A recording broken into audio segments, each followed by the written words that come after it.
Bismillahirrahmanirrahim. Assalamualaikum warahmatullahi wabarakatuh. Bertemu lagi kamu semua bersama Ustazah Mahfuzah.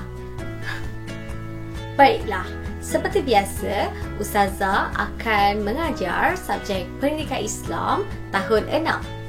Tapi hari ini kita nak belajar apa? Lepas berlanggar, terus minta maaf. Bagusnya menjaga adab sama manusia. Kamu tahu tak? Kita perlu sentiasa menjaga adab terhadap manusia dan juga haiwan. Tapi, tak ramai yang tahu bahawasanya kita juga perlu menjaga adab terhadap alam sekitar. Jadi, pada hari ini, Ustazah nak mengajar kamu tentang bagaimana kita ingin mengamalkan adab terhadap alam sekitar. Baiklah, sekarang Ustazah akan beritahu kamu mengenai 3 adab terhadap alam sekitar. Jom.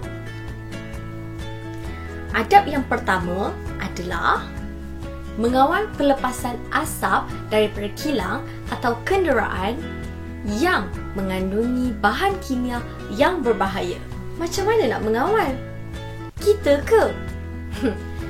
Jadi, Jabatan Alam Sekitar menggunakan satu alat yang dinamakan sebagai Alat Kawalan Pencemaran Udara. Alat kawalan pencemaran udara adalah digunakan dalam usaha memastikan pelepasan benda asing ke persekitaran adalah mematuhi piawai yang telah ditetapkan di bawah Peraturan Kualiti Alam Sekeliling dalam kurungan udara bersih 1978. Adab terhadap alam sekitar yang kedua, mengurus aktiviti pembuangan sampah, sisa toksik dan bahan pepejat secara sistematik dan berkala. Macam mana? Macam ni. Kamu pasti akan ada hari di mana lori sampah akan mengutip sampah-sampah di kawasan perumahan kamu. Jadi, inilah antara alternatif daripada Jabatan Alam Sekitar untuk membantu menguruskan pembuangan sampah daripada kawasan perumahan secara sistematik dan berkala.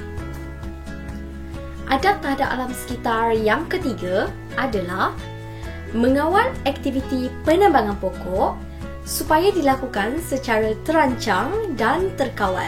Jadi, bumi akan kekal hijau. Kita pun masih ada oksigen yang akan dihasilkan oleh pokok-pokok. Seterusnya, apakah kepentingan untuk kita mengamalkan adab terhadap alam sekitar ni? Yang pertama, dapat menikmati udara segar. Yang kedua, menjaga kesejahteraan dan kesihatan. Yang ketiga, keseimbangan alam terpelihara. Yang keempat, dapat meningkatkan sumber pendapatan. Dan yang kelima, habitat flora dan fauna terpelihara. Sekiranya kita tidak mengamalkan adab terhadap alam sekitar, apa yang akan berlaku? Cuba tengok ni. Berlakunya ketidakstabilan alam. Pencemaran udara. Pencemaran air. Berlaku juga kepupusan habitat dan hidupan. Pendapatan penduduk pun terjejas. Berlakunya hakisan tanah. Macam mana ni? Baiklah, jangan lupa kita sebagai umat Islam perlu mengamalkan adab terhadap manusia, haiwan dan alam sekitar. Allah berfirman dalam surah Al-A'raf ayat 56.